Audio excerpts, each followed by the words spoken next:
Hello and welcome to SEOcharity podcast again. We're live with Glen and Anton. Hello. Today we're going to talk about omni-channel SEO, and Glen will tell us amazing facts and interesting stories about that. But first, let's pass the word to Anton to tell us more about the project. Okay, hi guys. Thank you for coming.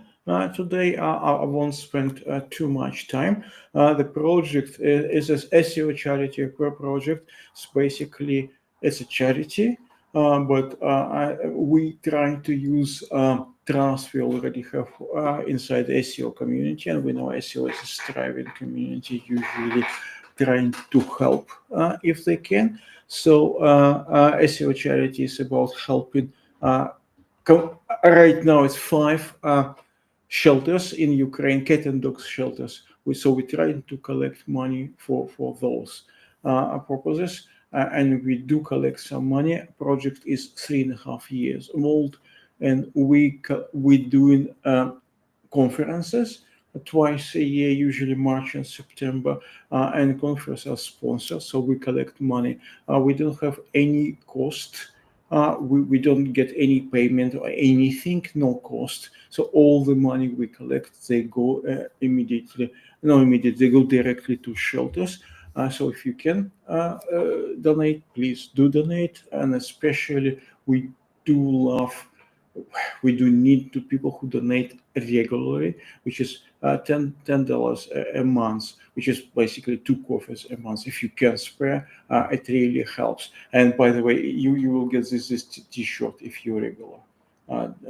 If you're regular donor. Okay, guys, it's all yours. Thank you so much, Anton.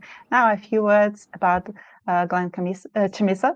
Sorry, Glen, I knew I will not pronounce it correctly again. So Glen has worked with global and e-commerce brands a lot and helped them to strengthen their visibility across platforms. And that's what we're going to talk about today. Many different platforms, including Instagram, including Reddit, including even YouTube, where you're watching us now. And he made it through structured optimization, data-led decision-making, and strong focus on user experience. He also works with complex websites, migration, scaling brands, cleaning search architecture, and creates long-term working frameworks. And one more important fact about Glen is that he is hosting an SEO e-commerce podcast and is a co-host of Beyond SEO, where he speaks with marketers, just like we do it here, and or maybe even better, founders, operators about building sustainable and scalable brands in a search-first world. I was happy to meet Glen in the UK, in Nottingham, in a small meetup, which is already that will reoccur once again in December. So if you want to reach out to Nottingham public, and they'll be happy to meet you. So, Glen, do you want to add anything? No, that was a perfect intro. Yeah, really happy with the intro. I might have to introduce myself like that, like the way you introduced me there, Alicia. Oh, I'm happy to. Okay, so we are going to talk about the omni-channel or cross-platform optimization, and it seems to be a very huge and enormous topic. And do you want to start right away with a presentation or anything, or just a couple of words before we do jump into that? Yeah, it's a pretty hot topic now because a lot of platforms, especially with AI search platforms like ChatGPT, Perplexity, and the likes, they're essentially now seen as kind of the main source for where a lot of users tend to get their information from. And obviously that provides a lot of opportunity for a lot of brands to capitalize on the news, I suppose, channel that's ChatGPT or Perplexity or any other AI search tool to reach their audience in areas where they may not have been able to reach them. So yeah, really excited to be chatting about this topic essentially. So can dive in essentially. Okay, just one more question before we do. Are you a cat or a dog person? That is a tough question. It's like saying who's your favorite child, but I would say my sister's got a dog and also my cousin's got a dog. And on the picture there, you can see it's Enzo, my cousin's dog, who I think he sees me as the favorite in the family. So yeah, I would say because of Enzo, I'm more of a dog person, but it's hard to say. Okay, I'm sharing your presentation now. We can chat straight into that. Awesome. So kind of going to what I was saying before we started, that this is pretty much a channel, or when it comes to things like search specifically, we've gone from ranked list to answers essentially. So the traditional format that we used to see was obviously the 10 links on page one, and a lot of brands would be looking to compete for essentially being on the top spot of page one on search. So modern search now, when you look at it, especially with AI layers like Google's AI overviews, Perplexity and ChatGPT and Gemini, they no longer behave like that. So the user doesn't get options, they essentially get a summary, they get an answer. So this essentially means that search engines aren't just retrieving documents anymore, they're interpreting, synthesizing, and deciding what the user should see. So for brands specifically, that transforms the SEO challenge essentially. So you're not just trying to be position one, like what I was saying before, you're trying to be part of the answer. And this is where it's super important for how brands nowadays structure their strategy when it comes to appearing on these specific tools. And if you aren't referenced or cited or presented across the platforms that AI pulls from, you simply disappear from that answer, and it can be quite difficult to get in front of your users, as over time a lot of people now are starting to utilize ChatGPT more and more. Even legacy industries, the audiences within those industries, they may have tended not to have utilized something like a ChatGPT or an AI search tool, but over time they're now starting to realize or see the benefits associated with that platform. So being able to make use of that channel is going to be very, very important. So the big theme today is visibility just beyond traditional rankings, how you build a brand that shows up in answers, summaries, conversations, and across multiple platforms, essentially. Because like I said, modern search rewards brands that are present, reputable, and also essentially just everywhere, not just optimized on a website. So one of the things I wanted to look at was some key facts, notably around 2025. So before we get into like the strategy side of things, I wanted to ground everything in what's actually happening right now. So these aren't really predictions; these are current, data within the period of 2025. Looking at obviously shaping what's going to be shaping modern search. So the first thing is AI overviews. So they're now obviously appearing in roughly around 13% of searches. Obviously, this can ebb and flow, so this data might have kind of increased in terms of how present they are in search results. That might sound small, but it's huge when you realize how concentrated these queries are. They often appear in high-value discovery-focused searches.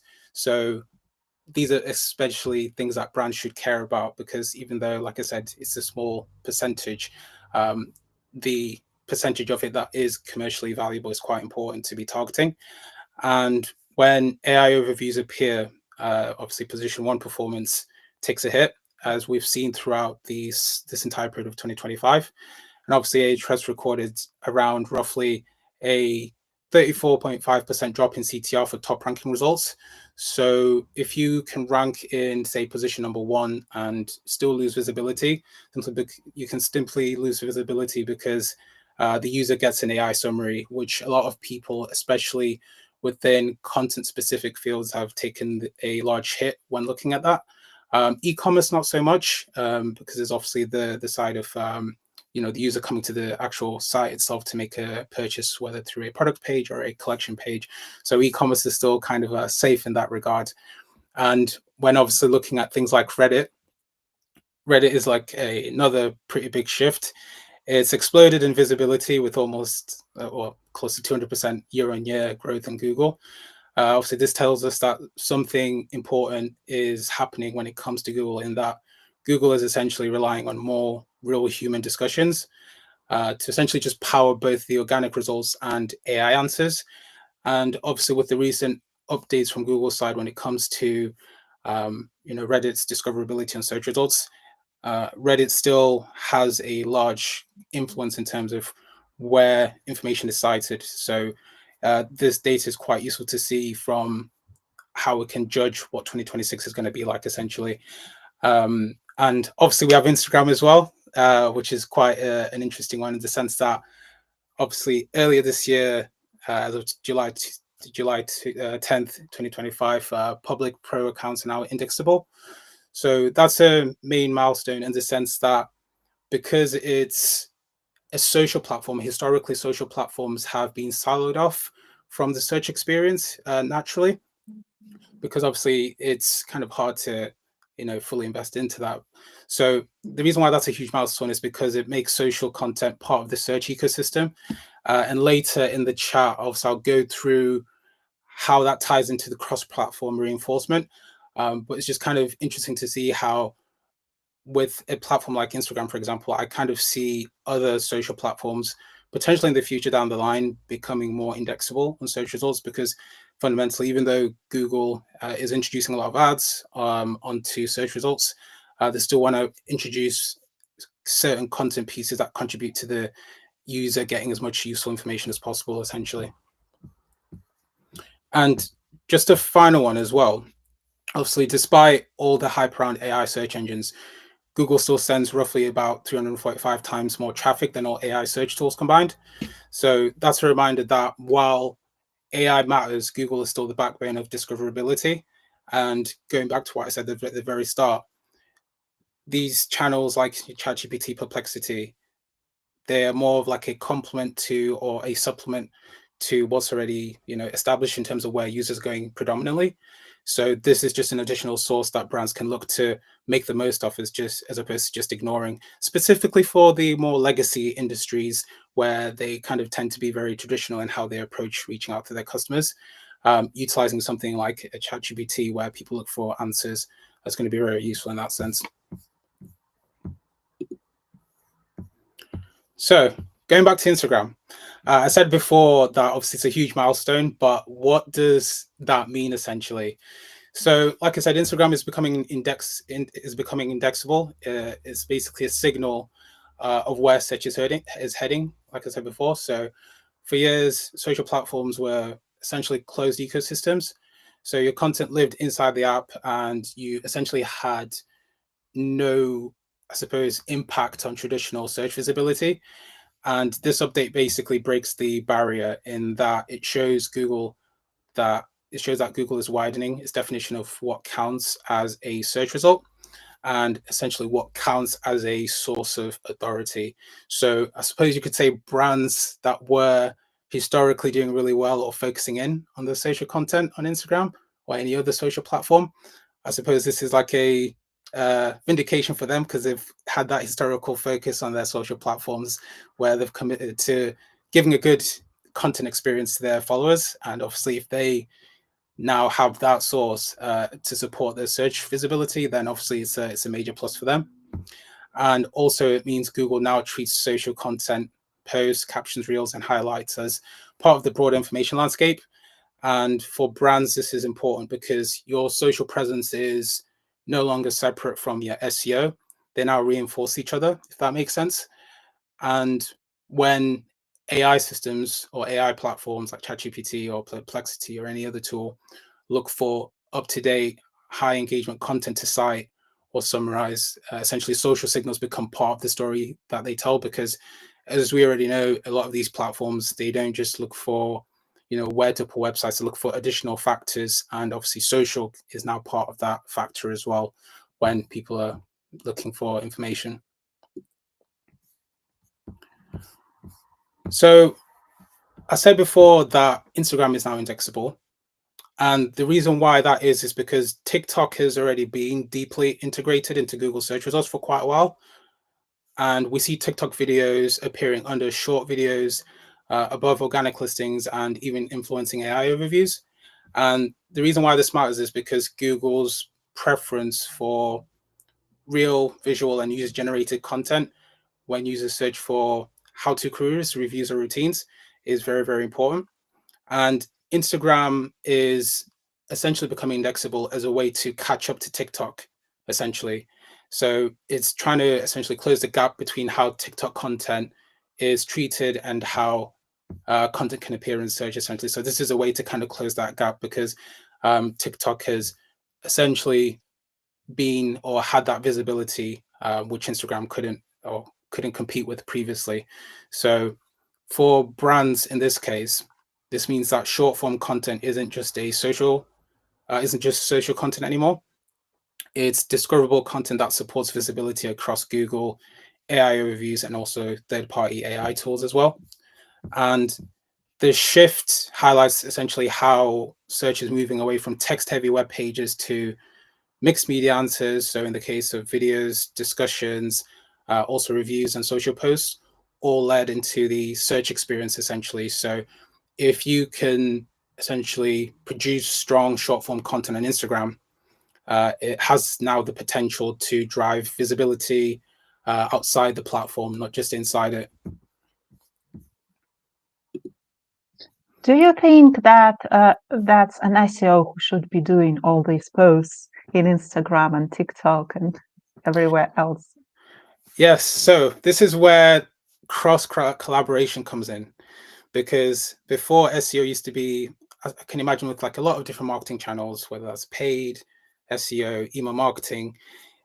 Historically, these departments have worked in silos, and it's now important now, especially with trying to build a brand and your brand sentiment, essentially how AI platforms and also just humans, how they see you. It's important that the departments, whether you're in a small team or working with a brand as an agency, to work with those cross departments, being like, right, we're SEO, how can we work with social, who handles things like Instagram, to make sure that the content that's produced can support visibility or support potential ranking opportunities on things like Google or Bing for this matter as well. So it's more so how each discipline can now co-collaborate to essentially get the end result. So as you can see on that picture, what does this mean? So so after looking at Instagram becoming indexable, TikTok dominating short form videos, and also social content appearing directly in Google, the natural question is, what does this all mean? So it basically means that search is no longer isolated in Google's blue links, like I said before, but also search now stitches together information across the entire web. So websites, videos, social posts, forums, and AI-generated summaries. So it means that your brand can't rely on one platform to carry all your visibility. So this can also include website as well. So like what I was saying before, when you're asking before, Alicia, that you can't just look at your website anymore. You also have to look at, from an SEO perspective at least, how the work and efforts that you carry out, how they can support other departments. And just a slight little segue, but when you look at certain things within e-commerce, for example, like product pages, say a product's out of stock, normally instead of saying, oh, let's redirect to another page, normally you can be like, or if you want to support a different channel, like say email marketing, we can be like, oh, this product is out of stock, as opposed to redirecting, let's add a pop-up form or a submission form on that specific product page so we can capture more emails. So it's now that collaboration is becoming more important.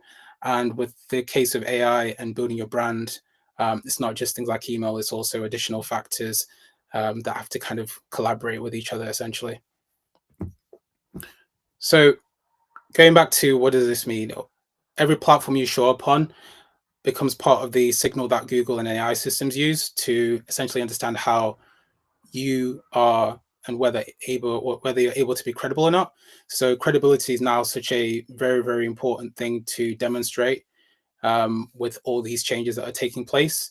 And as these systems continue to blend with social, video, and community, and also specifically community content into search, brands that show up consistently across platforms get amplified everywhere, which is super, super important to be focusing on, essentially. And in simple terms, the modern search rewards brands with strong cross-platform presence, not just strong websites, which is why if you're in a department or you're an agency working with a brand, being able to work closely with those teams to make sure that the brand objective of growing is achieved, essentially. So when looking at specifically where the AI sources come from, I made like a nice little image there of where the references are coming from.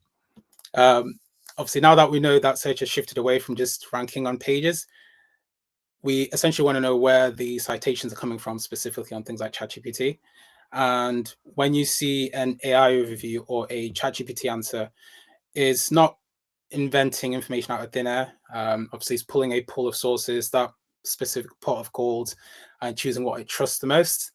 And this matters because obviously, if your brand isn't present in the sources these systems prefer, then obviously you won't appear in the answer. Obviously, this can depend based on industry, but specifically, if you're appearing for specific or if you can appear in specific citations, then obviously that can increase your chances of obviously being more visible for specific queries related to your brand or related to your specific industry. And what we're seeing today is that AI citations don't come from just traditional SEO pages. They come from obviously things like forums and also social platforms, product pages, and also help centers, reviews, and highly structured content. And Google, ChatGPT, and Perplexity and others are all blending these sources together to essentially create their best possible answer, because essentially these platforms are similar to Google in the sense that they want to give the best possible result to users who are obviously engaging with the platform. So this essentially means that our job is not just to rank anymore, but it's to feed these systems the right signals across multiple platforms so that they consistently refer the brand that we're looking to build, essentially. So whatever contributes the most trustworthy, useful, and visible information across the web becomes the brand that answers with or wins, essentially. So there was recent data from Profound. They did a pretty recent, so this is from October of this year. I know there's been a lot of fluctuation in terms of, obviously, there's been one point in the LinkedIn community where Reddit was seen as the supreme source for, citing information.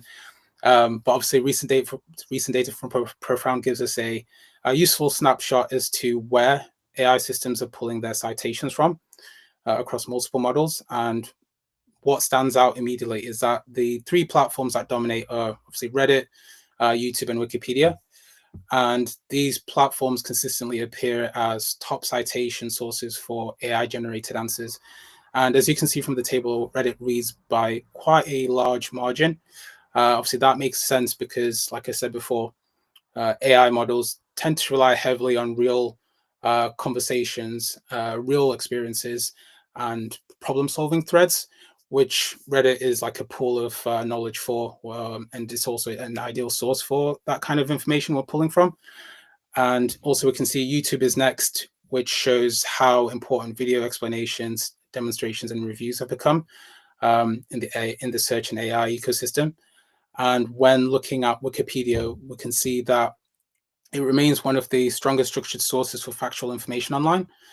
And after that, we see a mix of authoritative publishers and reviews in professional networks like Forbes, NerdWallet, LinkedIn, and Gartner as well. But the key takeaway from that data is that for brands, this means visibility across these platforms increases your chances of being referenced in AI search, not just your chances of ranking in Google. And I'll kind of get into how you can utilize some of the platforms that exist in here to capitalize on that visibility, essentially.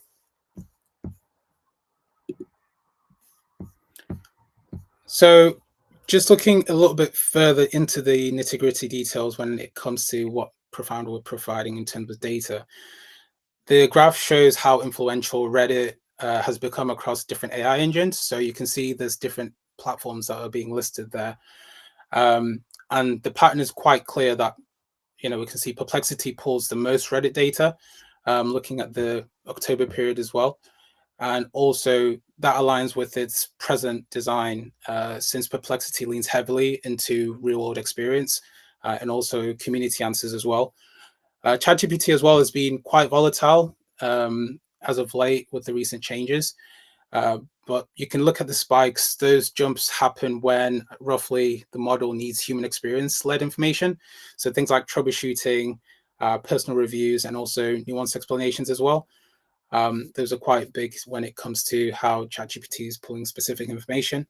And also as well, Google's AI overviews and AI mode tend to utilize Reddit more conservatively, but it still heavily relies on it steadily, which is a shift from traditional Google SEO behavior. And we can also see as well that Copilot shows the lowest usage, but it's still there. And Reddit obviously plays a key role as well. And the bigger point is, well, the bigger point in this is that despite the different architectures and goals of these engines, Reddit fundamentally remains a shared core data set across OpenAI, Google, Microsoft, and Perplexity. So it's quite useful to kind of see if you are going to be looking to build a strategy, if you're working with a specific brand that tends to focus around community, then Reddit can be quite a useful platform to integrate into what you're looking to use within your strategy. But just to summarize all this, no other platform shows this level of cross-engine dominance, which basically tells us that the valuable user-generated discussion-driven content has become how valuable it's become to AI systems, essentially. So, obviously, we focused a lot on Reddit, YouTube, and also TikTok as well, because obviously they dominate a lot of the AI citations. But when looking at AI search, it's not the only thing when it comes to attaining visibility. Another really major signal is how your brand is perceived across the web. And funny enough, I'm reminded of speaking to Connor Dowling from Tank on this specific topic, where brand sentiment is a very, very important thing. So this is relating to reviews and things like, trust signals, essentially. So whether that's G2, FIFO, or Trustpilot, AI and specifically humans search for platforms that essentially have reputation markers. So your ratings, the reviews that you have, the consistency of feedback, and the sentiment attached to your brand is very, very important. And I want to put the AI thing to the side temporarily in the sense that we're still fundamentally marketing to humans. So this obviously focused on trying to have a good review amount on whichever platform you utilize.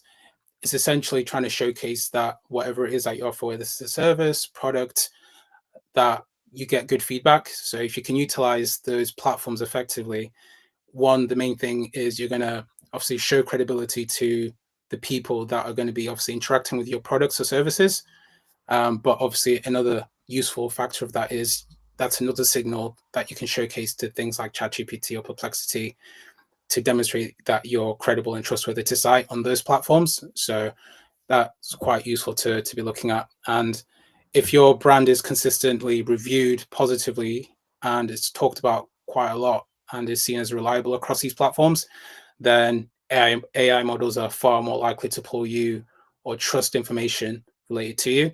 So this essentially isn't about showing up on UGC platforms. It's about building a reputation ecosystem where social content, reviews, and authoritative signals all just reinforce each other.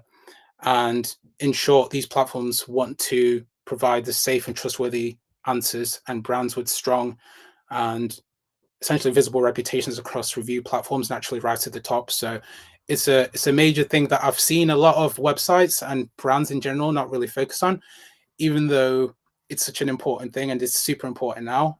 Being able to review how your essentially testimonials and reviews are collected and responded to is quite important now. So that's really important. So when looking at where your website may fit into this picture, specifically with cross-platform signals becoming so important, your website should essentially become one part of a bigger ecosystem that feeds into your overall brand signal. So your social presence, your reviews, your testimonials, and your website all work together, or they all should work together to essentially create what AI models interpret as your brand identity. So going back to what I was saying before of, say, channels historically in the past may have been working in silos. Nowadays, if you want to be making sure that the goal of brand visibility is achieved, you want to make sure that all the departments are collaborating to essentially achieve the goal of brand identity being positive and brand sentiment being positive as well. And social platforms help your human brand visibility, the content people actually interact with, share, and talk about. So that's really, really important. And also your website supports AI search visibility. So it's where structured information lives and where your authority is built and where your expertise is documented as well. And obviously, like I said before, reviews and testimonials essentially tie everything together by providing trust signals that both humans and AI systems treat as validation. So the trust signals are the most important thing within that process, essentially, because they essentially glue everything together towards the fundamental citation source of things like ChatGPT and Perplexity when it comes to pulling through the data. So when all of these signals align and essentially reinforce each other, you essentially build a strong cross-platform brand signal that's what essentially what AI systems look for when choosing what to reference and who to trust. So your website plays a key role, not just in isolation. It works best when it's supported by strong social presence and strong trust signals around it as well. And I quite like that graph because I made that myself.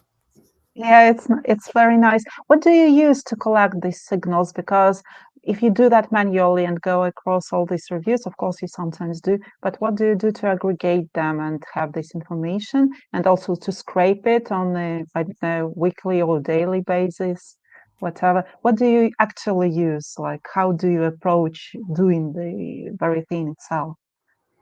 Yeah, so this can be it depends on the approach that you want to go with, but when it comes to review responses, this is something that might need a person to obviously manually go through the reviews, specifically on the platforms itself. For website, this can be quite easily achieved through, say, specific widgets. So if you want to have a credibility hub on your website, a lot of these tools like Yoctopo, Trustpilot, Review Solicitors, whichever industry you're in, they essentially provide you a way to integrate those platforms onto your website so that you can easily have those, I suppose, essentially displayed on the page that you want to showcase the reviews for credibility.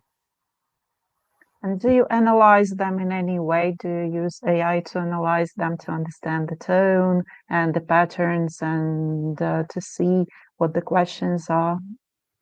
Yeah, so I made a script previously that essentially looks to understand the tone and sentiment when it comes to specific reviews.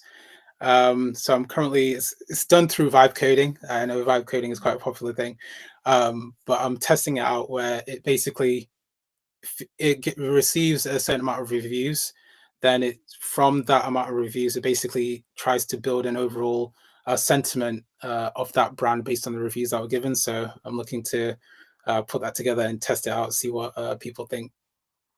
I also noticed, and I've seen other people talk a lot about personal brand versus the company brand, and especially in connection to social media.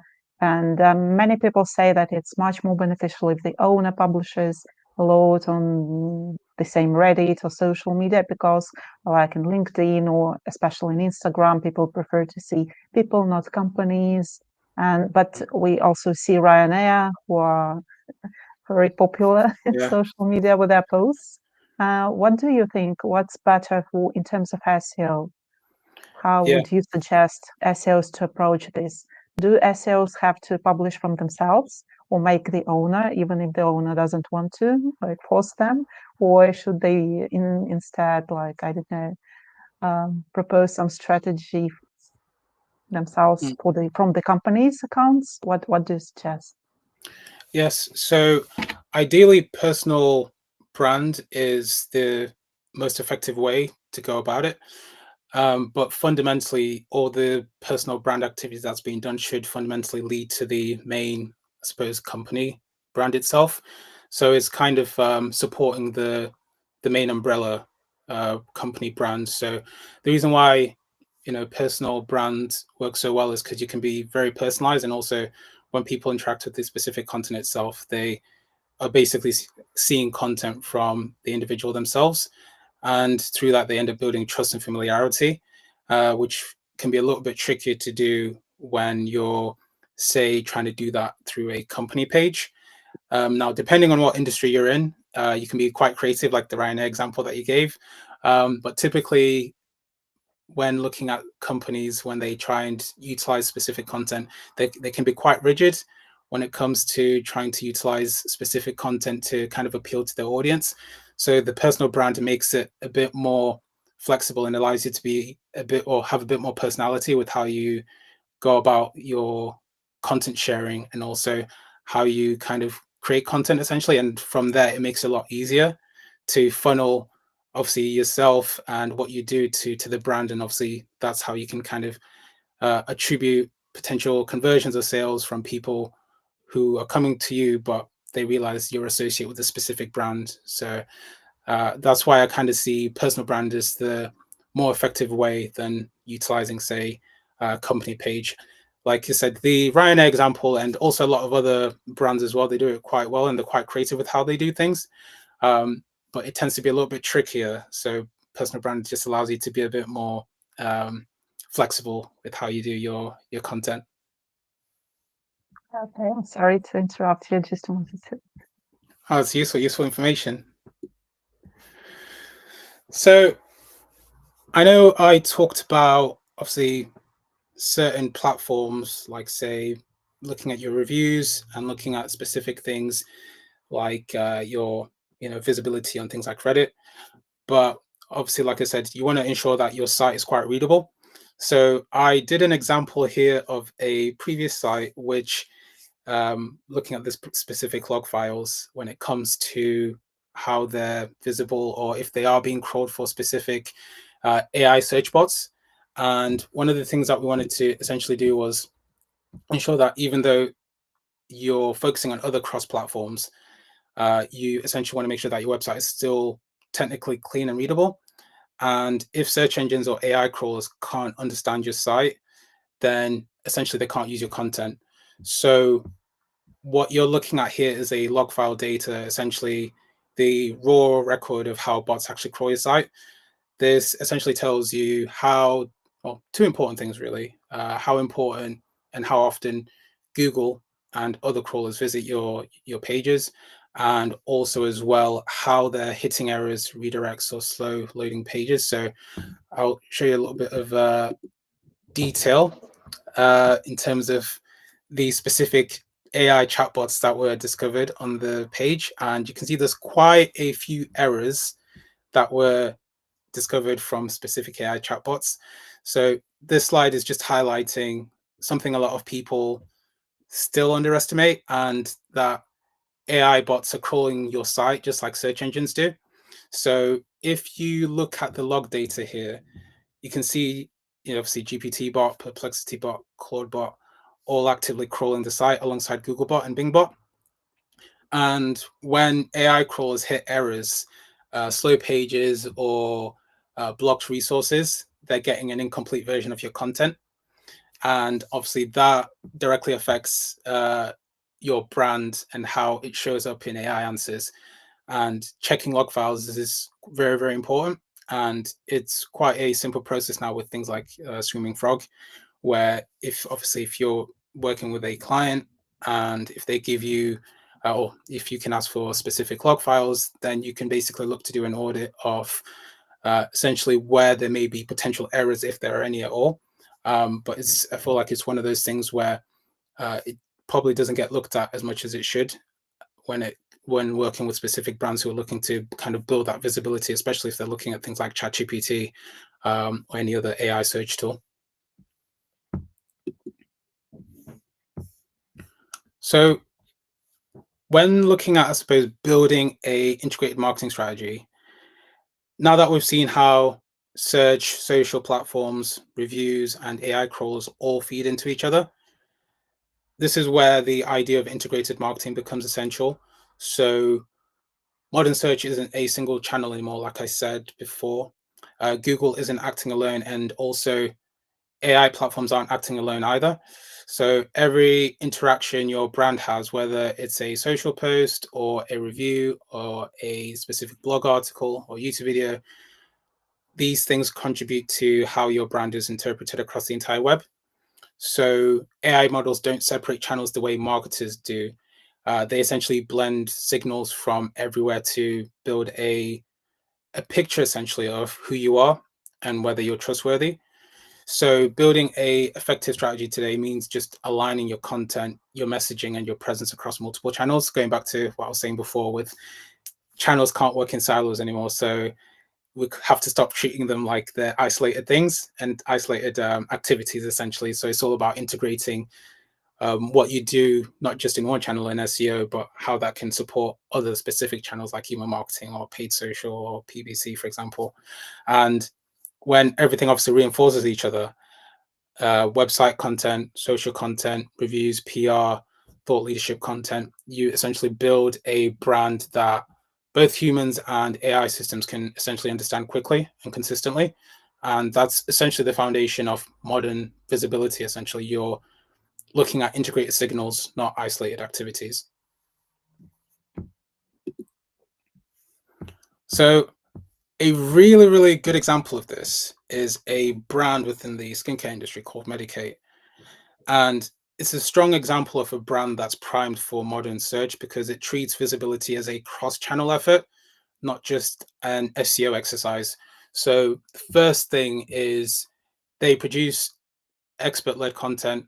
Their articles, guides, and ingredients explainers perform extremely well in traditional search because they're rooted in genuine authority. And also as well, their social platforms essentially act as a education system. So before, from a content perspective, there may have been times from an SEO perspective where the focus would be on, say, building content hubs, which is still very, very important when it comes to SEO. But they kind of go an extra step further and have their social platforms be a content hub as well, in a way that's engaging and entertaining as well, whilst providing value.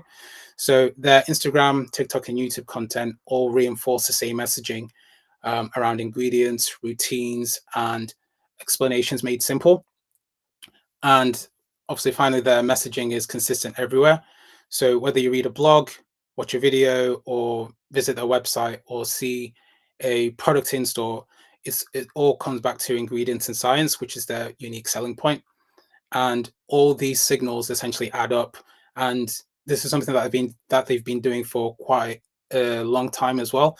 And obviously now with the introduction of these AI search tools, that historical, I suppose, ecosystem that they've built that's consistent on all channels is now paying off. And obviously they're now appearing quite frequently a lot on specific AI search tools. So that's why they're continuing to grow. Not because they rely on, say, one channel, but because every channel reinforces the same channel, essentially. And looking at the key kind of focuses that they do. So I said before, like the TikTok and Instagram as top funnel drivers. They essentially use, like I said, platforms to introduce their routines, ingredients, and product philosophies. And also as well, their short form content is simple, visual, and educational, which is great for discovery. So like I said, this is something that you do with, say, top of the funnel content from an SEO perspective when you're looking to create content hubs. But they also kind of translate that as well into their social content. So going back to what I was saying before, when we're saying certain channels can't work in silos. So when you look at their content, you can see that the content team, whether it's within SEO or any other specific department, like say social, you can see in the content that they interact to make sure that there's a cohesion. So that when you look at their social content and their blog content, it's all connected and it kind of guides the user through the journey of discovery towards information, towards conversion. So they do that really, really well. And obviously this is how they capture attention before someone ever types in a query, because everything is all interconnected. And also as well, YouTube and long form content, as they have that as authority builders as well. So Medicate essentially reinforces that initial interest by essentially going deeper on YouTube and specific aspects of their content through expert-led content. So this is where they explain ingredient science, like I said before, and product usage and skincare logic in more detail. And that long-form expertise strengthens trust and essentially positions them as a credible educator in the space. And obviously the final thing that they do as well is once someone is ready to research or buy, that's when they essentially go to the website and obviously meets them with, or they're met on the site with strong content hubs. And that can include, like I said, ingredient pages, routine pages, and product explainers. And this is where all the earlier trust converts into branded searches, and also product exploration and ultimately sales as well.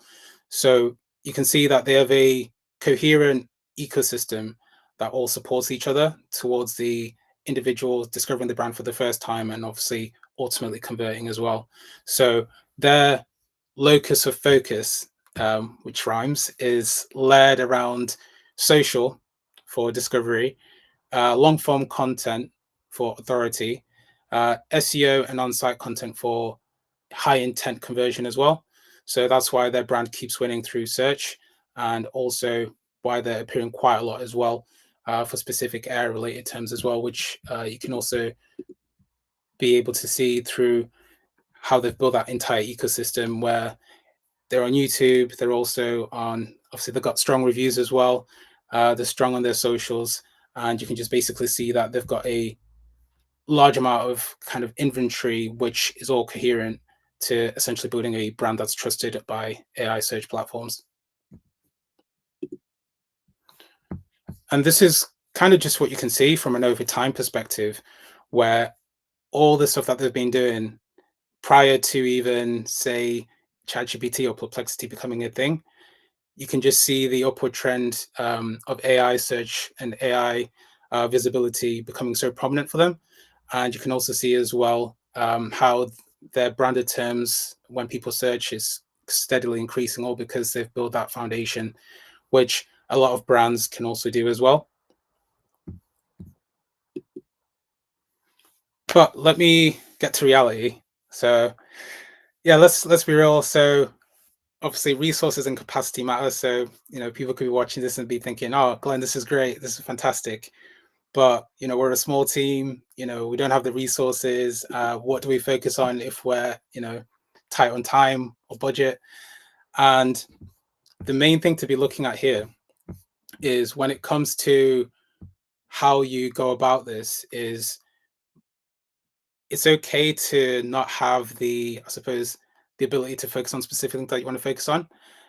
You don't need a huge budget essentially to build cross-platform visibility.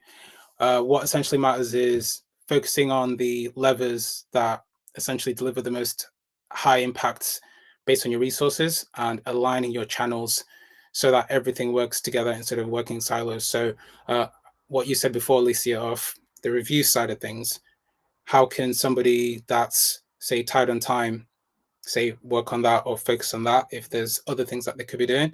And it could start as simple as just responding to reviews as opposed to trying to do, like, say, an entire audit of all the current reviews that they have. So it's essentially working with what you have. And, you know, obviously we're going to be diving into that a little bit more, but the main truth of the fact is you just want to focus on areas of your activities that you can control.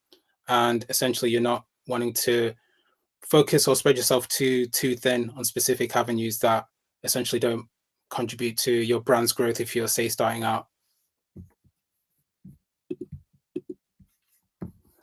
So looking at some of the feasible areas of action.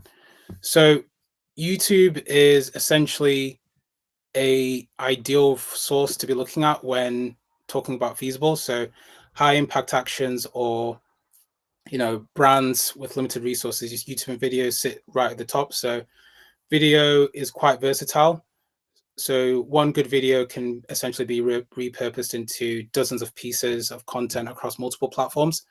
So YouTube can also has a unique advantage in that obviously it's a search engine and it's both a content archive as well.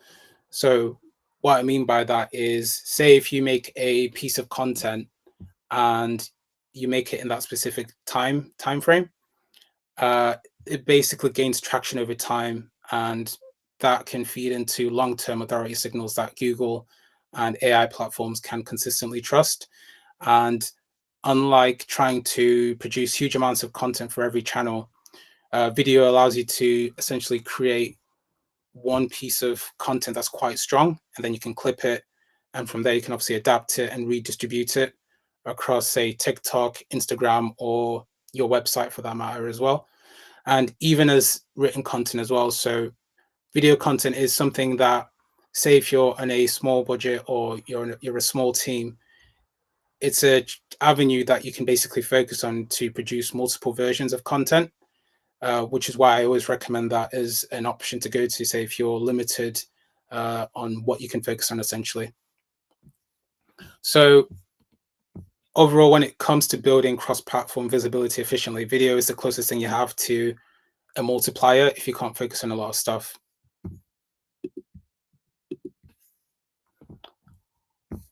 When looking at examples for, say, B2B and e-commerce, because I know a lot of B2B brands may struggle in terms of, oh, we're not creative enough. You know, B2B sometimes gets this notion of being boring, which I disagree with.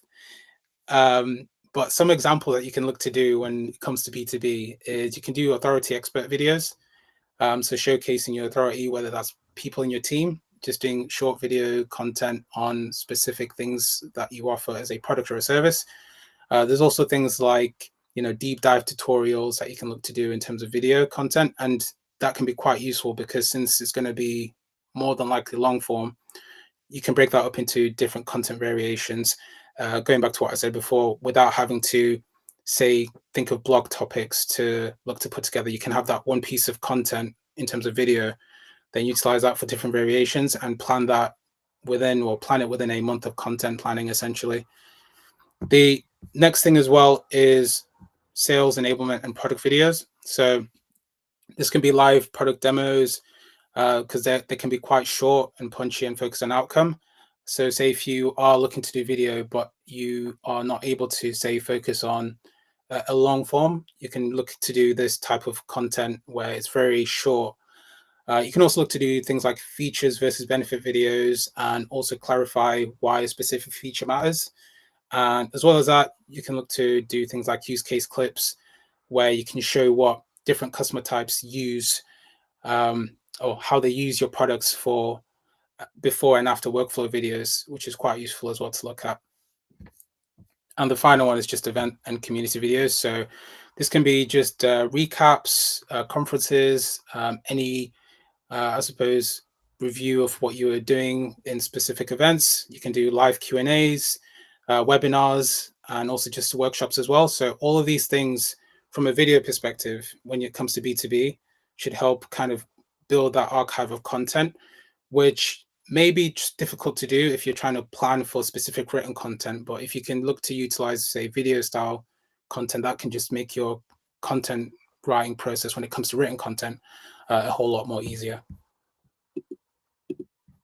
I once have seen an Instagram account of a cement plant where they produced just cement, and it was called 50 Shades of Grey, and it had 50 photos of cement that they produced, different variations. Oh, that's a lot more than I thought. No, that sounds good. I also gave an example here of e-commerce ones as well. So e-commerce is probably the one that tends to get the most creativity, because there's quite a lot of stuff that you can do. But like I said, you can do things like product discovery and conversion videos as well. Things like, you know, try-on videos showcasing, you know, say specific clothing or specific products utilizations. You can also use things like, you know, user-generated and social proof videos. So this, from an SEO perspective, can be quite good when trying to, say, target things like Instagram, for example. Another thing as well is customer testimonials and UGC lifestyle clips, and also things like real customers using the product. So this type of content can really support, I suppose, the the brand visibility aspect, because you're showcasing trust through people having utilized and given feedback on the products as well. And this can also be something that a lot of B2B brands can look to implement depending on what industry you're working in as well. And the final thing is just educational and value building videos, where you can have things like product care or how to use guides or how to style depending on the industry. And also you can do a sustainability and ethical production storyline as well with the content that you're putting together with the videos.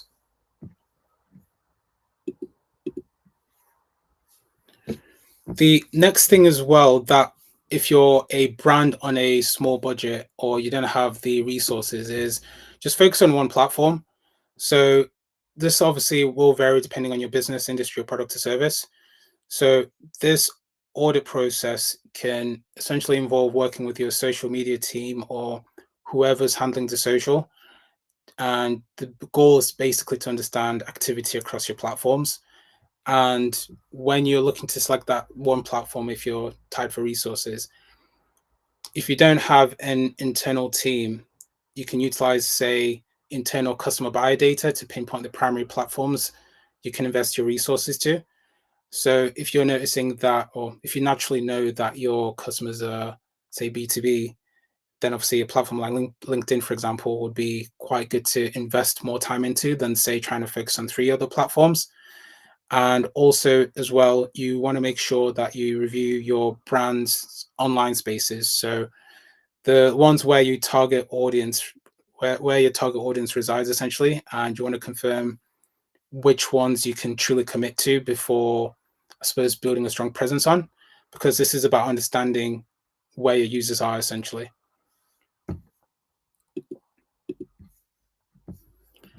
So the number one most important thing is reviews. Like, if there's one thing that a brand is looking to prioritize in terms of what's the most important thing and high impact to obviously build that visibility, it's reviews, because that's essentially where you can build your credibility when certain platforms are looking to, say, cite a specific thing that you're looking to promote.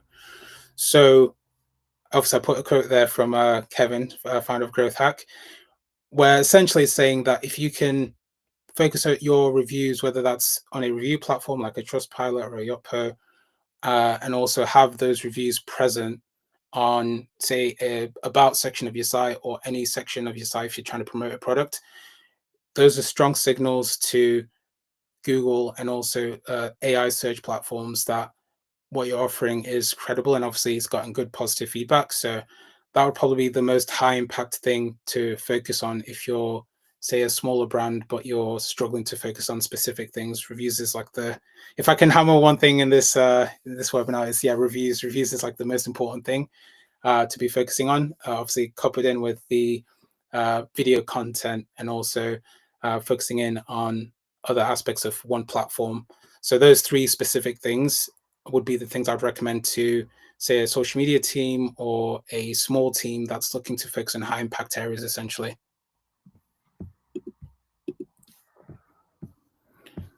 So when looking at how, your website can support the ecosystem, so we've covered how video can act as a high leverage asset and also how platforms can drive discoverability and also authority.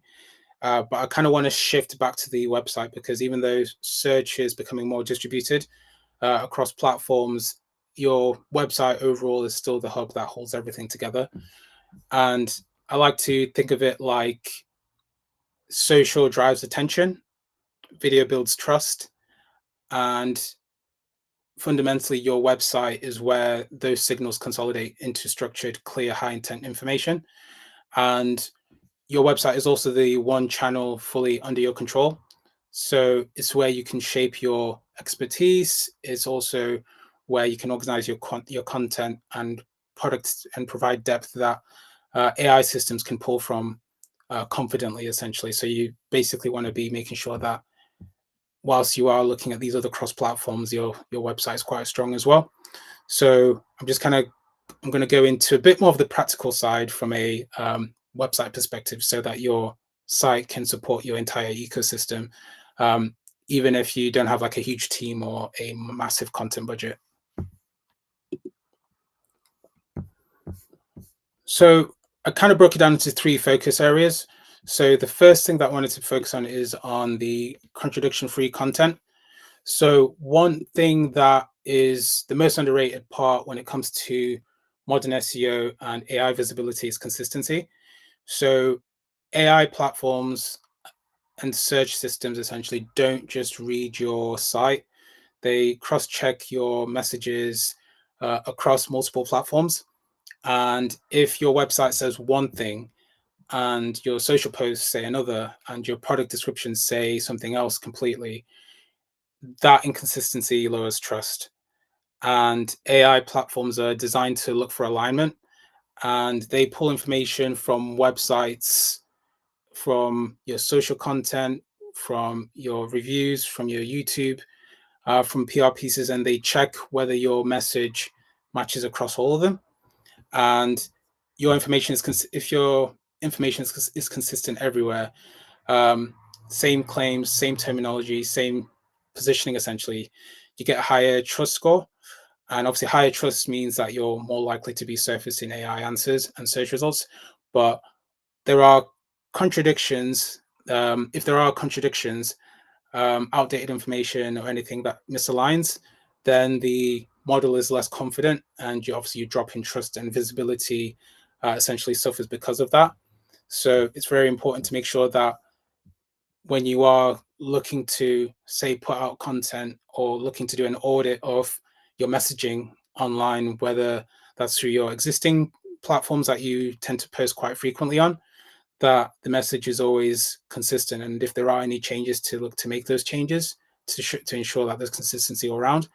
But yeah, your brand just needs to say the same thing everywhere, essentially, because that consistency is now like a key signal that you want to be focusing on. Yeah, slightly above the hour. So if we can go to wrap it up in 10 minutes, it will be awesome. Indeed. So just the final ones, you want to make sure that you strengthen your site's authority signals, which is very important, through reviews, testimonials, and case studies. And you also want to be looking at things like PR as well, and mentions, and also press features. Those are going to be additional factors to be looking at. And another thing as well is authority pages. So if you're making content quite frequently and you basically want to have like an about section for each of the individuals that are posting content. Again, it's an additional trust signal to showcase to things like Google and also AI search tools that the content was written by an actual person. So it's like an additional thing that can showcase credibility. One of the things that I'm going to run through this really quick is do's and don'ts. So obviously, don't participate in community platforms. So if you don't have the resource, going back to what I said before, it's probably not worth trying to focus in on that as much, because if you say somebody gives a bad experience about a product or your service, trying to manage all that is a full-time job in and of itself. So if you can't fully commit to doing that, then it's probably best to put it on hold for the time being before committing to that. And also, don't treat each channel as a isolated strategy. Going back to what we said before, nowadays you want to make sure that if you're in SEO or paid or whichever department you're working with, that everything is connected. And also as well, you don't want to be relying on a website for rankings as your measure of visibility. You now want to be looking at how your entire ecosystem, from social to your website, also your ratings or reviews, how they all contribute to visibility when you're doing the monthly reports as well. And from things to focus on in terms of what you should do, you want to be focusing on platforms where your audience actually searches. And you also want to be repurposing your best content across formats. Going back to what I said with the videos, you want to make sure that when you are creating videos, that you utilize the content for that in different variations, which is why I recommended it being the most important thing in terms of a team that's short on time or budget. And also you want to be making sure that you create content that is built for multimodal search. So this can mean kind of targeting multiple vectors of your site. And also you can look at, I suppose, doing variations of that specific thing where you can build visibility essentially. But the fundamental goal is to build an ecosystem that reaches new users and essentially helps them understand your brand and guides them confidently towards conversion. And that's all it really is, really. We're just marketing to people. I know there's things like AI search and everything like that, but essentially the goal is to market to people, not machines. And if you can do that process of integrating everything, then you're onto a winner. But that was everything. Oh, that's the last slide. I was expecting to see where people can follow you and where they can find you. Maybe Oh, I'm too humble. I'm too humble.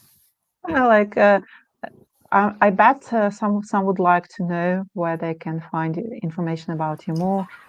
Like possibly podcasts, but maybe somewhere else. Maybe you have a platform for personal branding or for something that you might share. Yeah, you can find me on LinkedIn, Glen Chamisa. So Glen, obviously surname Chamisa, Chamisa. And also you can find me on the SEO for e-commerce podcast and also the Beyond SEO podcast with Growth Hack. Do you plan to go to conferences or meetups or anywhere else? No current events at the moment in plans. A lot of the focus is on the podcasts with Growth Hack and also the SEO for e-commerce podcast. But I will be going to quite a lot of events in the future as well, which I'm quite excited to be seeing a lot of other SEOs in the industry. Okay. Thank you so much, Glen. It was awesome. We slightly ran ahead of like a bit more time that we planned. So we'll be not about questions once again. Anton, maybe you want to add something about the project? Thank you. Glen was very interesting. I probably have a couple of questions, but I probably can ask you not on the record, not to make it longer. So if you like it, you can help us just with a like this video, and of course you can donate any time. All the money goes to shelters, cats and dogs shelters. We don't have any expenses, well, almost no expenses besides the commission, Stripe commission. Thank you very much. Thank you very much.